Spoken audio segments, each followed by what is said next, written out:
All right, good evening, Garage Sports listeners. Thursday, December 12th, we're coming live from Craft Emporium, 120 West Chillicothe, heart of Bellefontaine, Ohio.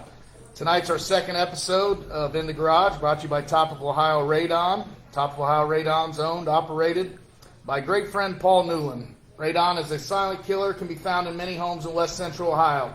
I had Paul out to my house a few years ago to test my levels. Paul gave me a straight, honest look at the situation. Fortunately, my levels were good, but it's important to find out because even next-door neighbors can have different levels. Dangerous radon. Call Paul at 937-935-2806 and give yourself the peace of mind of a safe home. All right, we got a good show for everyone tonight. We're joined by a longtime contributor to the show, BHS coach and teacher Skylar Mifsud, and BHS associate head boys basketball coach Josh Jones. Fellas, thanks for joining us. Thanks for having us. No problem. Before we get into BHS basketball, we're going to talk a little college football.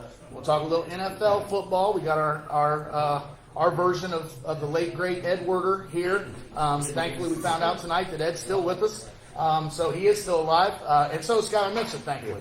So Skylar's going to give us a rundown of Week 15 of the NFL season. But first, we're going to talk college football playoffs. I've waited my entire life for this since I was probably 5 years old. I've wanted a college football playoff. Now we finally got one, and everybody waited about 30 seconds to start complaining about it. They want NITs now. Well, we can talk about that too. Thoughts on the playoff, Coach Jones? Now, are you still hating on Ohio State? No, sir. No, not hating on Ohio I'm State. not an Ohio State hater. I just think the fans are one of the problems. It's mostly the fans you don't like. Yeah, Guys like just, me and Coach Mifsud, no. and Brian Harmon and Brian Lorette. Guys that don't understand. Oh, okay. Well, you know? yeah, every fan base has those. They're not realists at times, in my Okay. opinion. Well, hey, high expectations at Ohio State. Okay. Coach Mifsud, a one-time attendee of the Ohio State University. Didn't work out for you. You ended up getting out of there. You went to Urbana U. That fell apart. Ended up with a degree from Franklin. Yeah. They don't have a football team, so you stuck with the Buckeyes, right? Got my master's from Youngstown State, so I am a little. Got a little bit of, fan good of football that. at all levels. Your thoughts on the playoffs? The seeding, let's talk about that in particular. Did the committee get it right? I think so. I feel like the only debate of the 12 teams in, I think the topic of where they should be seated is different than who should have been in and who should have been out. I feel like Alabama should not have been in. So they got the correct 12 teams. Now, to your point of the seeding being wrong, I agree with that. So is Alabama not as good as SMU? Do you think that if they played, that SMU would stand any kind of chance? Or Boise State, for that matter. You can't lose to a 500 Oklahoma team and expect to get in the playoff. So that brings up the question of, are you trying to put the 12 best teams into a playoff, or are you trying to put the 12 most deserving teams? And now, I know there's some conference championships in there, but I think that is a question that they've kind of answered is it's not just the best teams, because otherwise they just ask Vegas what they think. Right. That's probably the easiest way to say who would be favored. They're saying you have to, what you're saying, Coach Mifsud, is you can't lose 3 games and want to get in a playoff. I'm kind of torn on that. I do think Alabama, like you're saying, Jonesy, that Alabama would beat SMU. That would be my guess. But on some level, you have to earn it. Now, these SEC guys, and Nick Saban's already saying it, is, okay, well, why don't we just play in these weak conferences and get our way in? Now, that brings us to the point of the seeding. I think the biggest problem with college football playoff is this automatic bye. It's awful. I mean, just obviously Oregon, everyone agrees Oregon had the best season. They're probably the best team. You know, they can lose, but they've had the best season. They're a true number one if there ever was one, and they don't have an easy path. They're a number 1 seed, going to play the winner of Ohio State, Tennessee. So on paper, they're going to play Ohio State. Question about that. Why is it not set up like the NFL? Why is it not so the best team that wins shouldn't have to play the number 1 team? Why is it not set up how if, let's say, Ohio State wins and they won and they're a higher seed than the other team, why are they not playing the worst 4 seed like the NFL? So they almost redraw. They redraw. Yeah. In the NFL, that's what they do. No, that's a fair question, and that's something they definitely could do, and I could see them saying that. Easy fix. Yeah, so then they reseed, you don't know who you're playing, and that's exactly what the NFL does. Yes. Because if you're the number 1 seed and there's an upset, then they jockey it around. Correct. Yeah, no, that's actually, I haven't really thought about that. I haven't even heard that, but that would be an easier fix. Because the problem is now, the seed to have, and everybody else has said this, so we're not coming up with this on the spot, the 5 seed. Yeah. If you're not the conference champ, you want to be the 5 seed. And Ohio State looked like the 5 seed for a minute. You have a much easier path than you do otherwise. So they're going to have to do something. My prediction is down the road, you'll see them get away from these conferences as they are. I don't think this Oregon and Washington is long-term in the Big Ten. I think they'll go regional like the NFL, a West, a Central, a South, and a Northeast, and they'll just play in quads. Now, the problem with that is you still have competitive imbalance because the best teams are going to continue to be in the South. I mean, the SEC, and I'm not an SEC guy, but I do believe that the 5th best SEC team is way, way better than the 5th best team out west. I mean, just an Ole Miss Look or at the South Carolina. the Mountain West. So you need more than 12 teams in this playoff. Well, College basketball is 64. well, yeah, we can't go to that. I hope they don't expand. I hope this 12 stays for a little bit. I could see them going 16, though. That would be the get rid of the buys, basically. Tough to extend the season any more than it already is. Well, the Why not NFL's cut getting ready the to do it season again, short? but Yeah, Why play? money money. Well, wouldn't you get more money if you're playing in a bigger level? on the back end. Yeah, you're right. But maybe everybody doesn't. But yeah, it's a fair point. And I don't really want to dig into the matchups because we'll have a show next week where we'll be a day away and we'll talk about that. I do want to hear, Jonesy, you first, your thoughts. And I don't know how close you're following it. If you had to pick a horse right now to win the thing, who are you going with? Texas. Yeah? Texas, I think odds-wise is number 2. Is that right? Yeah, You're sounds kind of our right. resident, Jimmy the Greek. Oregon Or no, won. Georgia won. Georgia won. Oregon 2, Texas 3, Buckeyes 4 maybe. Yeah. And that's probably because of the Because draw. of the draw. Yeah. So, yeah, I like Texas too. Now, I like Texas and Georgia and Oregon. I know I'm spreading myself thin. Mifsud, who's your pony? I mean, it's hard to argue with Oregon just because of what they've done, but I do think it's going to be tough beating Ohio State twice for them. They won't. Jones doesn't think they will. Ohio State will come in and beat Oregon. Well, they have to play. They have to play Oregon first. Yeah, Ohio State's got a tall task. Yeah, I'm telling you, I think they're going to beat Tennessee. I don't think it's Georgia. Carson Beck's out for the season, it sounds like. I actually Thought he think was that good. I think Big his ears, dude. leader. I think big his old leader, ears. his leadership. I don't think his performance was great at times, but I think Notre Dame beats them. So I'm not sure it's anybody from that I side. think Notre Dame, other than like SMU and Boise State's the worst team in. Possibly. Yeah, I don't know. I kind of like Oregon, and I know the draw didn't do them any favors. I think the Buckeyes are possibly in trouble in that first game. I did not like drawing Tennessee. I didn't like hearing today that 30% of the crowd they think is going to be Tennessee. Have you seen that? Yeah. They think some code leaked out and a bunch of Tennessee fans Well, bought I Ohio can- State tickets. I can tell you this firsthand because I got the code. They gave it out yesterday. Who's they? How'd you get it? Ohio State gave out the code for season ticket holders. They didn't get real creative. The code was OSUFB. Yeah, I never guessed that. So a lot of people were able to figure that out and leaked it. And It just feels like, we talked about it last week and we'll talk about it more next week, but just a lot of negativity around Ohio State. I think that scares me. I didn't love Herb Street's comments, but I probably the reason I didn't love them is I kind of agreed with them. But I think if the Buckeyes don't start well, the crowd could turn on them. I don't love that idea. You got 30% Tennessee fans. Yeah. It just feels like a little bit ripe for a kind of night that I hate the jerseys they chose. Is Is Ryan Day gone no matter what? Well, he's certainly not gone no matter what. They go and win the national title. We talked about that last week. I National don't title know. or fire? I mean, is that what you're saying? Ross Bjork certainly Back come in the out day. strongly today again and said that he's behind him. Now, You go we've get heard blown that out. before. Yeah, if they go and lay an egg in round one, I think if they win in round one, he's probably good. the sleeper team for me is Penn State. They have a really easy Mine's road, Tennessee. unfortunately. I just don't trust Drew Allar. I don't. They got to play SMU at home, and then they play Boise. No, it's a great draw. I agree. I just don't. There's something about Penn State, and obviously this is the record. BG about me. Bowling Green Falcons. Well, let's go.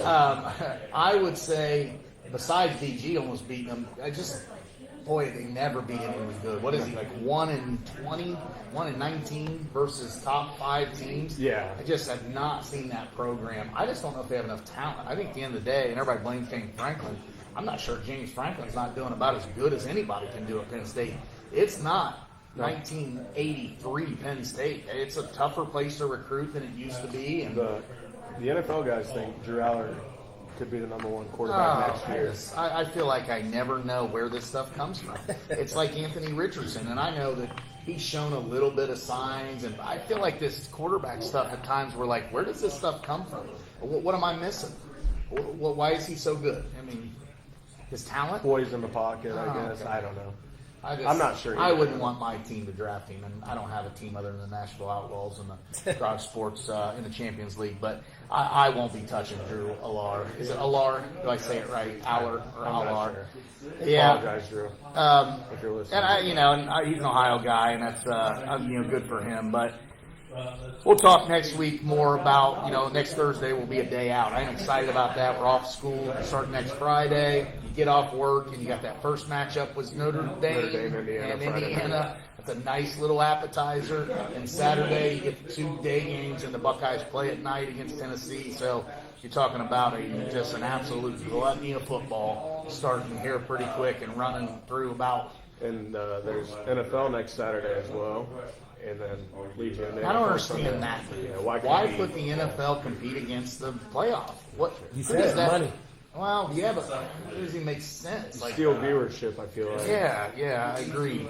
Well, switching gears to the NFL, the Big Bad Wolf. We're sitting here going into Week 15. So if you're a fantasy guy, you're in your playoffs Or out. Or out. I'm both. I'm in 2 leagues, and one I'm out, and one I'm in. And this week is not a great slate of games. I was looking through it. Those 1 p.m. games are pretty bad. There are some good 4 o'clock games. Coach Jones is a longtime Philadelphia Eagles fan. He and Dow McDonald, who just walked in, longtime Eagles fans. Bird gang. They play in the Pennsylvania State Championship, according to Mike Tomlin, against the Pittsburgh Steelers. Become a huge game. And Pittsburgh is playing way above what many people expected. The Eagles are probably even playing a little better than expected. Obviously, Way better.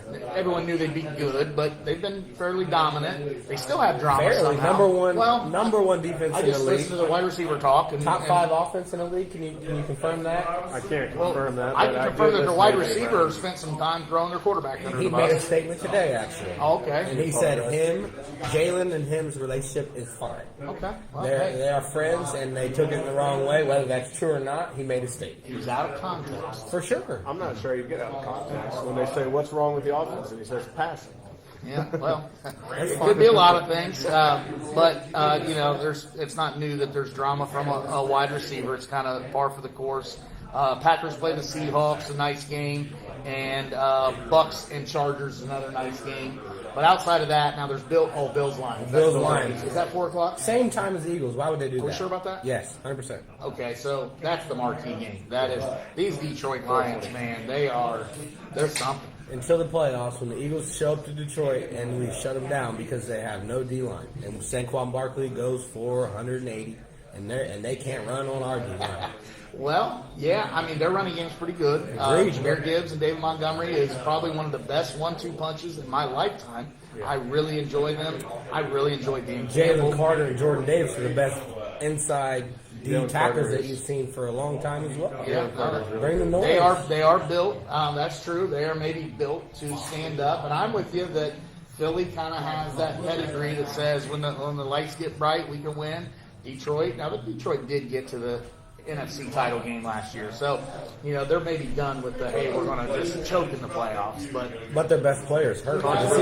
Controversial Dave Campbell moment as well in that situation. Yeah. Went for 2, I believe, when they shouldn't have. Well, he is who he is. Obviously, he's a fan favorite. I like him. I love He's him. a dude's dude.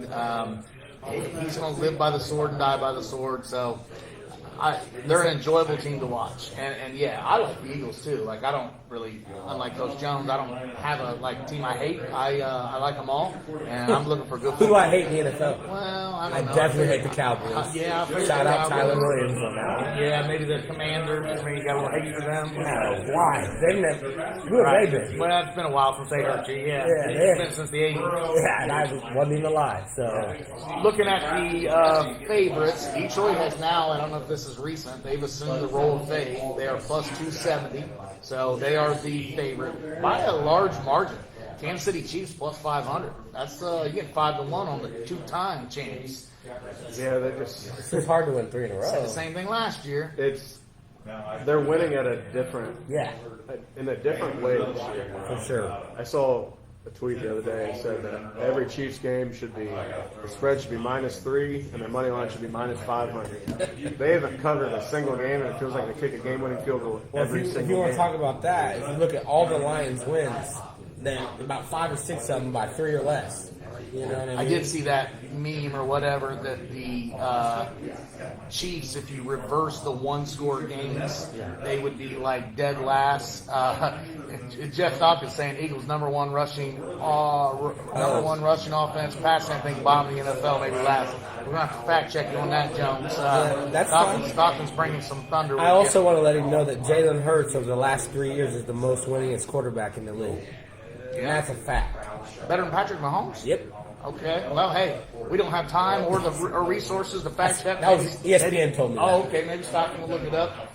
Patrick, or the Chiefs, are kind of they're one game away from being on the run that the Vikings were last year. The Vikings won, I think, 9 one-score games, and if you reversed it, they would have all been losses. I don't know. I'm always like nervous when someone's on a huge streak going into the playoffs too, and I don't even know if there's any data to support that. It just feels like in the NFL, there's no benefit to being on this long streak. Like, just go ahead and lose a game and just be normal about it. The issue with the Lions are they're only one game up in the division. The Vikings are right there on their heels. So, yeah, they, in theory, they're due for a loss. But if they get another loss, they got the same record, then they're in the division. The Eagles are right there at plus 550. The Bills plus 650, and that's kind of the threesome there. I really like the Bills, and I know obviously they lose last week to the Los Angeles Rams, but I'm always like look at it and say what quarterback is due, and I feel like Josh Allen is about as due as anyone. But he's too good not to win a Super Bowl. Like this dude, he needs one. I just don't know if he has the cast around him. I also don't think that he benefits from the Super Bowl being in New Orleans. He's a guy that wants to play outside. He's used to that snow, and I think Buffalo's better in the snow. Well, I think he's got to get there first. Now, who is the number one seed in the AFC? Is it Buffalo? Yeah, I think so. No. No, it's Chiefs. Oh, Chiefs 2 losses. One. Oh, they have 1 loss. Oh, yeah. So, well, he's gonna have a cold weather game. I mean, whether it's in Buffalo or it's Kansas City, it's gonna be cold in late Or January. Baltimore, or Pittsburgh. Then kind of waiting in the wings. I like them Ravens at plus 1,000. I'm always a little sucker for Lamar in the playoffs. I don't know. I think About to go on a run. Harbaugh, Lamar, You those see are what the dudes. Eagles did to them. Cover it, though. And then it gets really out there. Vikings plus 1,700. I mean, it's just hard to imagine Sam Darnold. I mean, but the Vikings have played really well, but nobody's going to sit here and say Sam Darnold. Packers are sneaky. I mean, I like Jordan Love. It's kind of team that can get on a run, scare people. They still feel like they're a year away, a year or two. They're so young. They got the youngest team in the league by far. And then Coach Kennedy's going to say the last one that has any chance is the Steelers at plus 1,900. I can't. They're the best coach team in the league, in my opinion. Well, I love Mike Tomlin. Love everything he does. Russell Wilson at 30 plus, like 33, whatever he is, to win a Super Bowl. They just don't have enough offense, Yeah. in my opinion. Well, we're going to learn a lot about them in the next few weeks. They play at the Eagles, at Baltimore, and then they play the Chiefs. What happened in the Back to first back to game back. in Baltimore? Who won that? The Steelers. At home against Baltimore. Well, so we'll have a lot to talk about. Coach Mifsud, you're going to slide here, and Coach Jones and I are going to talk some BHS basketball. Like I said earlier, Coach Jones has been named the associate head coach He corrected me on that.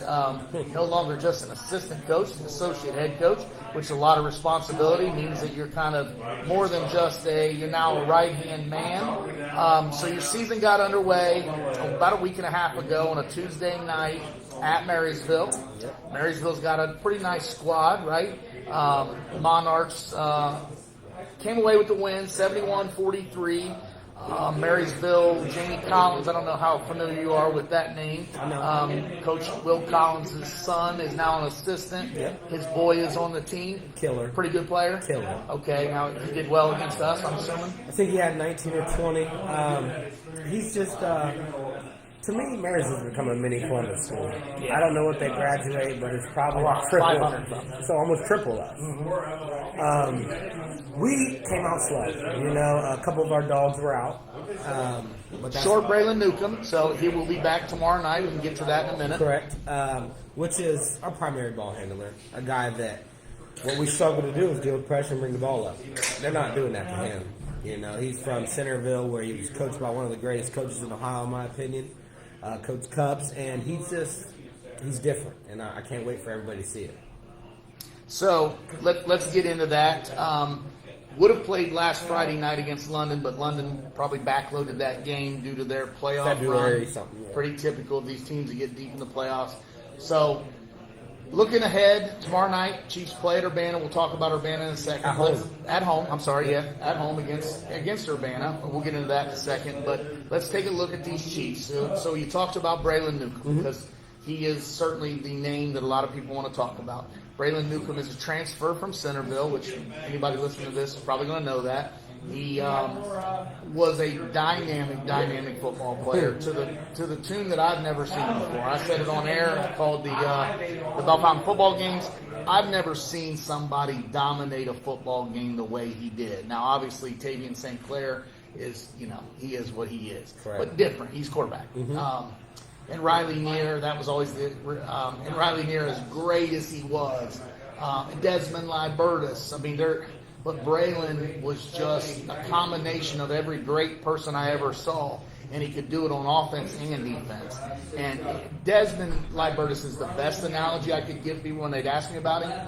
But and Desmond's on my Mount Rushmore of Bellefontaine football players. I think he's one of the top 4 or 5 players ever. But he was stronger than Des. Just built different. And Yes, exactly. And could run through contact and could deliver contact on defense.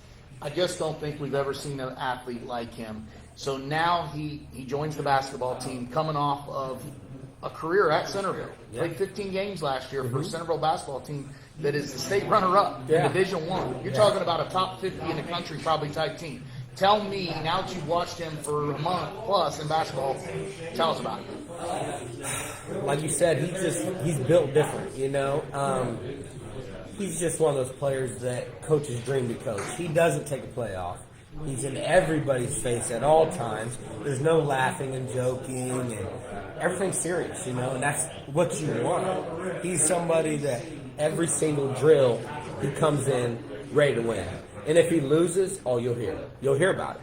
And if his teammates are struggling or lacking off, he don't play that. And it's great, especially with Jacob Salyer. He's the same way. You couldn't ask for 2 seniors that truly want to win and care about it. They're in practice early. They're shooting on Sundays. They're doing everything that most kids do not. It's like a lot of times kids are just showing up to practice, right? They just show up. They go through the motions. Trying to survive. And then come Friday or whatever day the game is, they want to try to compete. And at all times, that doesn't work. But you can tell why he is going to EKU. I can tell you that right now. Where Braylon Newcomb stood out to me, and he stood out to me in a bunch of ways, but the Chiefs are playing Sydney, and the Chiefs are up by pretty close to a running clock. And Carter Caudill runs the ball in a kind of a mundane play, and Braylon Newcomb is fighting his butt off downfield to block for him.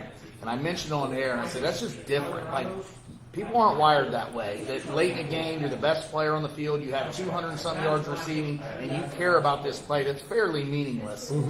I knew then, this dude is wired different. And I think a lot of Bellefontaine fans are excited to see, because they know the impact he had in football. And there's no reason to believe it'll be any different in basketball. And the fact that he played on a team that is just totally above reproach as far as their talent. Centerville, you don't get on the floor at Centerville unless you're a dude. And you don't get on their JV squad unless you're a dude.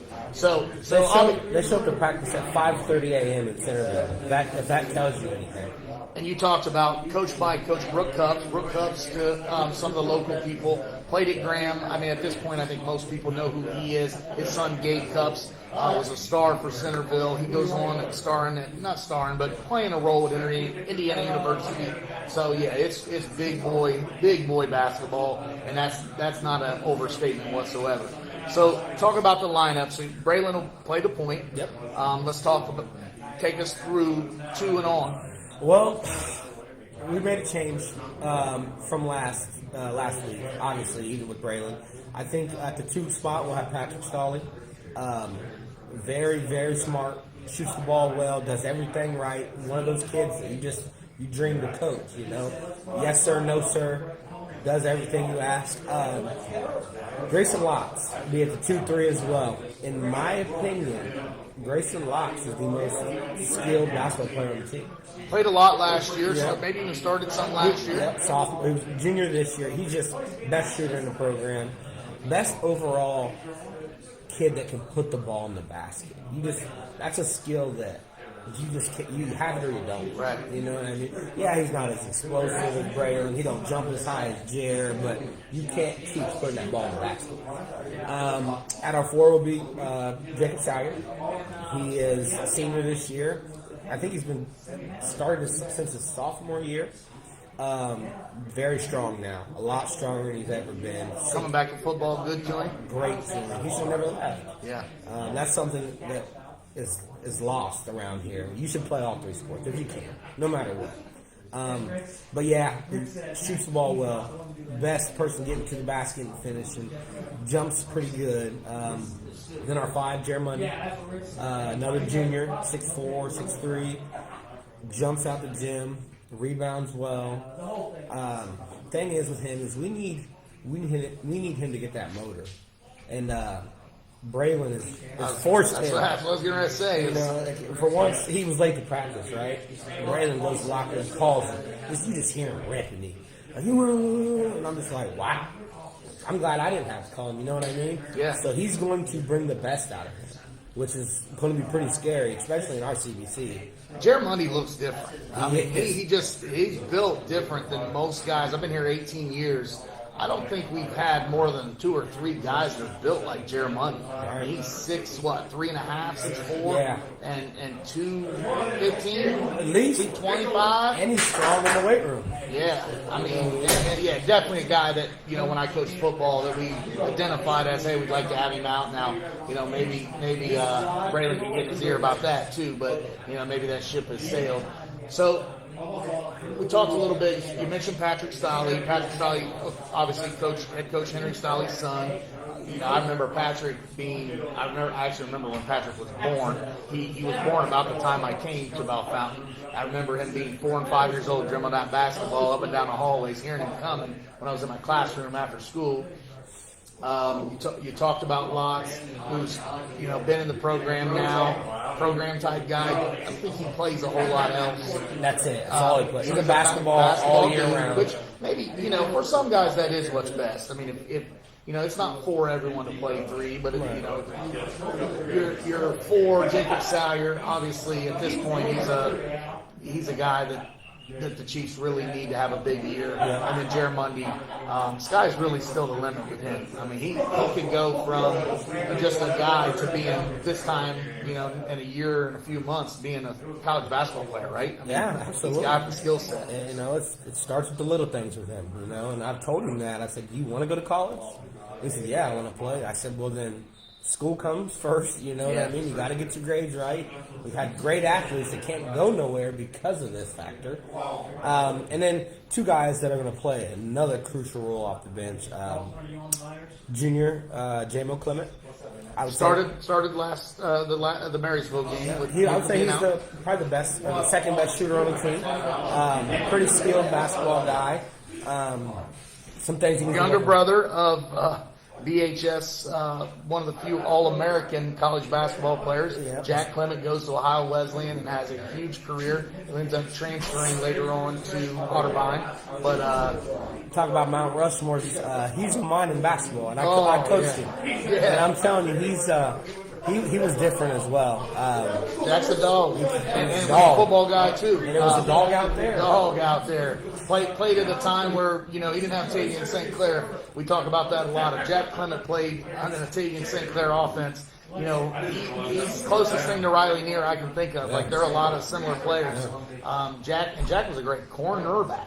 Played on defense in that 2017 team that won. When he wanted to hit, he used to make me mad. I don't know if Jack Clement's going to listen, but he'll have something to respond to that. Yeah. Jack was a dog.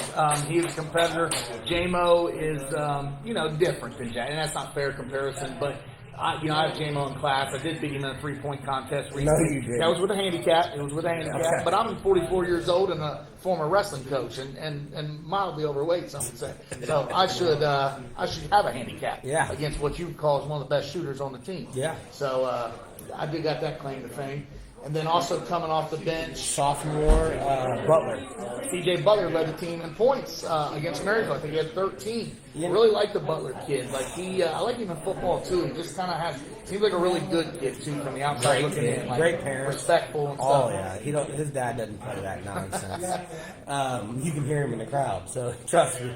The biggest thing with him is he was this summer. Coaches were getting together talking about which sophomores are we going to move up, because there's 4 of them that could potentially play, and I was telling them this whole time, it's C.J. Butler. He's a basketball kid. He can put the ball in the hoop. And Blake Loomis, he's not far behind. Blake Loomis is with us. He's the starting right tackle for the football Chiefs. And he's in my opinion, he's a dog. He takes it. He goes at Braylon. He goes at Jacob with a smile on his face, getting on the floor. He can't teach some of the stuff he does. But Butler's just that sophomore group. He is the most skilled basketball player. Slick.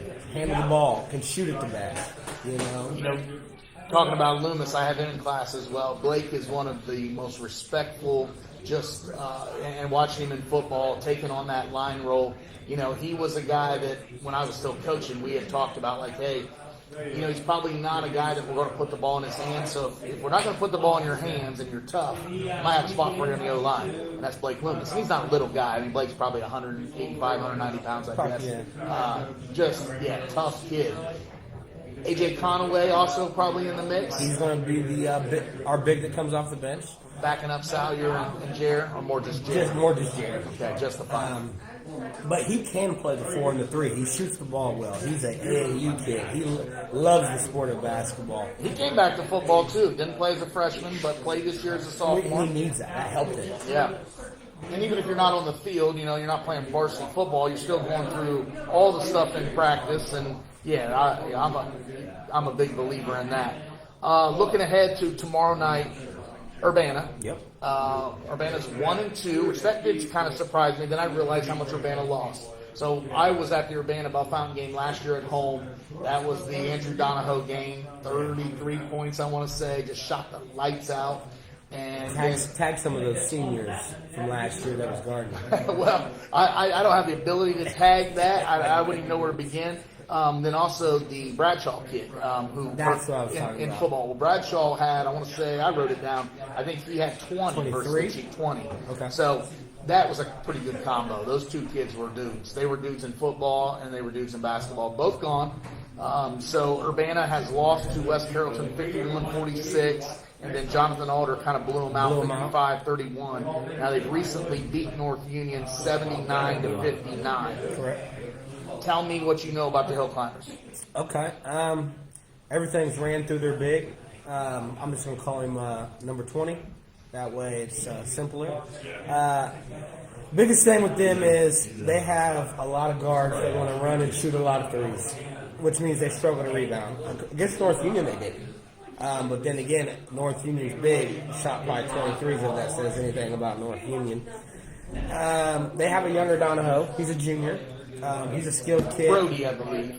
Yes. And number 20, I assumed it was Julian Davis. Yeah. I checked it is. Julian Yeah. Davis was a good football player for the Hill Climbers. Big kid. athlete can play. But with I don't it. know if he shot a right-handed layup this year. He's left-handed, all left-handed. Make him use his right, and we'll see what he can do. That's our plan. And also, their best, in my opinion, their best player on the team is that sophomore, Lance. Grady Lance, their quarterback. Grady Lance was a dude that, I really felt that Bellefontaine Urbana, football game, I felt was going to be really close. And it did feel kind of close early. Like the score was obviously lopsided. The Chiefs running clocked Urbana. But great, yeah. Hey, you know what I think about that. You know what Doug Casey would say about that. But Grady Lance is a dude. I was very impressed by him, and I think if I'm a Bellefontaine football player and coach for next year, I'm a little worried about Grady Lance because this dude played. Like, he was not the reason Urbana couldn't compete with the Chiefs. He was running around for his life, extending plays. Were all of his throws on point? No, but you could just see, like you say, that dog in him. He was 15 years old. Yeah. He's going to be a dude. He's going to be a dude in football, and I'm going to guess basketball. He's, in my opinion, he's their best player. I know that Davis, the big, probably scores the most. But, I mean, when you're 6'5" in the CBC, you should score a lot. Urbana's had a nice basketball team now for a while, it feels like. Well coached. Jeremy Dixon has been there, I would guess, almost 20 years. Yeah, he was there when I was there. Yeah, I feel like as long as I've been at Bellefontaine, and you're, we can talk about that, you're a 2011 BHS grad on one of the better basketball teams of this century. Since 2000, I believe you were 20-1.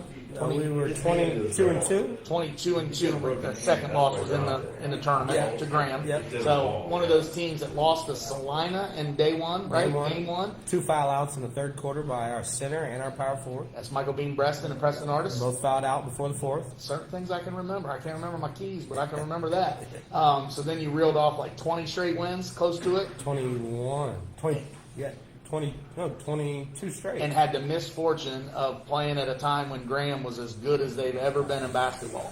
No, they weren't that good. Well, that was an era they were good. Yeah, that was okay. My sophomore and my freshman year, they had state Final Four or close to it. Both. Okay. Twice, 2 years in a row. Kid who went to Northwestern, played DB. Was he on that? That was my grade. He was a senior. Yeah, he was on that team, but they had Josh Schuler. Oh yeah, Schuler went to like South Dakota State, maybe. Ethan Ward. Oh yeah, I remember him. And then I forget the black kid's name. He was good too. They were just really good. Coach Cups. Yeah, there it is. Well, yeah, Coach. Just talked about no, you're right. Yeah, I was thinking that Coach Cups. Brooke Cups was at Graham. That's where he went to school. He's like a '95 grad. He's 4 years older than me. And then he takes Graham and builds a program that's really no reason to be really good at basketball and makes them a power for a wrestling school. Wrestling and basketball there for a minute. And obviously, he parlays that into going to the Centerville job, and I'm sure if he wanted to, he could go bigger than Centerville at this point. I was kind of thought, not that I would know, I thought when his son went to Indiana, kind of felt like one of the things where you say, hey, bring Dad with you, and we got a job for him. Maybe they, I thought they did it first. Well, I thought he was going to be like maybe a dude that works behind the scenes, and helps out with lots of stuff. But so, back to your story, then you go to Bowling Green, and you play, first, Edison first. Edison, that's what I thought. What did you do at Edison? I had a really good year. I think I was second or third team all conference. I averaged 14, 7, and something else. Played really good. It just sucked because we were really good first half of the season. And then at the halfway point, when the semester switched, they were rolling. 7 ineligible. Yeah. And they were four starters, and I'm the only starter left. And it was just like, finish the season, and I didn't finish the year. I left after that. Finished the season, came home. Started working at Honda. Said I'm done with college. Then I went and tried out for the Bowling Green on the walk-on trials. Made the team. So I enrolled in school. Not the only Bowling Green Falcon here in the house tonight. We got a couple. Yeah. Got a football representation and a basketball representation. Proud of that. Back to the Chiefs. So this is your first year back as did you coach last year? Second. Okay, yeah, you came back. So you took a few years off. Coached for quite a few years. Took a couple of years off. 2 years off. I had a son. Right. So that'll do that. Yeah. And I was unprepared. Right. So I had to man up, take care of my responsibilities at home, and then since 16, I'm coming up on almost 10 years. Coaching. So old, man. Almost 10 years. I did basketball and football together for the first 4 or 5. Or basketball by itself for 2. Then I picked up football for the 4 or 5, and then stopped basketball, kept football, and Long-time Chief. No doubt. One of my favorite Chiefs. Always feel like, there's certain Bellefontaine people. I've always said that, like when I describe Bellefontaine to people. I'm from West Liberty, but Bellefontaine's my home. West Liberty is just where I was born and raised. Bellefontaine's my home. And I always say there's like, and Coach Kennedy has said this before, there's like such thing as a Bellefontaine guy. Like, I believe that. And, maybe that's just us thinking that, but I wasn't born here, but I'm a Bellefontaine guy, and to me, you're a Bellefontaine guy. For life. You're a Chief, and you even dabbled a little bit up north. Went to the lake there for a little bit, which is all right. I went to Mifsud Salem. It wasn't my choice. Right. When it was my choice, I made a decision, and I didn't look back. Right, and no disrespect to Indian Lake, but we're Bellefontaine guys, and I'm glad that you're coaching basketball. You're working at for HUD. Official title is Deputy Director of the Logan County Housing Authority. There you go. That's a big time title. Coach Clark is still your superior. Executive Director, yeah. Still hanging on. Hanging on. We never know when he's So going to I'll tell you something retire. about that. He's like on the Kareem Abdul-Jabbar farewell tour. He's received all his rocking chairs. And He hired me and said, listen, I plan on getting out of here in about a year, and that's been 4 years. Hey, and I'm glad he's still rocking. 'Cause Me too. We love Coach Clark and love that he's still around. He's still around football, still on the sidelines, still was coming out to practice. I mean, just such a great guy to be able to serve under. And your day's coming. He's going to eventually rub his knee and take, Jonesy, today's the last day. Yeah. But I'm excited for basketball. Honestly, I think a lot of people are excited. We had it it's been a while since, we had something in basketball to get excited about. Agreed. And, it's certainly not just Braylon Newcomb. There's a lot, you said, there's a lot of good talent on our team, but it does have the feel for he's the kind of guy, like you said, that, is that dude that just pushes people forward in a way that it's hard to find that. Quote me, barring any injuries, he should be Player of the Year on our side. If not, obviously they don't do whole division anymore, Right. which is trash. But he has that kind of skill, that kind of talent, that kind of edge to him. And unlike football, as effective as he was in football, a great player can only do so much in football. Basketball is a sport that if you're the dude, you can take a team that's, if you're a 10-win team, and you can make them a 17-win team. There's only 4 other guys. Right. There's 22 in football, so there's 21 other guys than the quarterback. So it's And like, especially with the talent the Chiefs having coming back, and you have guys that can play roles, and you got a little bit of mix of guard and big. Especially, I really like, Mundy, like you said, it's some untapped potential still there. And if he'll lean on Braylon a little bit, let him show him the way, and all of a sudden Mundy becomes to his potential, you're talking, let's go. let's do it. And really excited. Tomorrow night, 7:30-ish tip, and certainly be nice. Always nice to get a win over the Hill Climbers. I don't know how you feel about it. I'm still a dude that says that's the number one rival. See, to me, here's what I'll say. Obviously, I don't know all of Urbana's history. They've had good teams here and there. I've always whooped up on them. So it was like, to me, everyone's this big deal about Urbana. I'm like, they're trash. But my biggest thing was like Tip City. I hated Tip City, but now Tip City's become Jonathan Alder to me. Yeah. I have nothing good to say about Jonathan It's a Alder. history thing for me. It's not about whether you win or lose, or it's just I know that it's 100 years plus, 120 years of just beating your heads against each other, and I had a lot of respect. As much as I don't like, in quotation marks, Urbana, I have a lot of respect for their community. I like the rivalry. It's no different than Ohio State, Michigan for me. I don't like Michigan, but I'm glad they're there because a great program likes to have a mirror program to just, go up against. And maybe basketball is not quite as strong as football. That's probably fair. See, my time, we didn't play, like, they quit playing us when I was in high school. That's the So it's problem. like I didn't know nothing about us, No other doubt. than once in basketball year. Now, I didn't play at Bellefontaine, but in 1987, I went to Ohio State. I went to an Urbana Bellefontaine game, and so when I came here, to me, it was just like a history thing. And I'm obviously the reason I'm doing all this stuff is because I love history, and I love the fact that we're going to see that maroon and I don't know what their other color is, maroon. Gray, maybe? Yeah. it hits me different when they come to town. So good luck tomorrow night.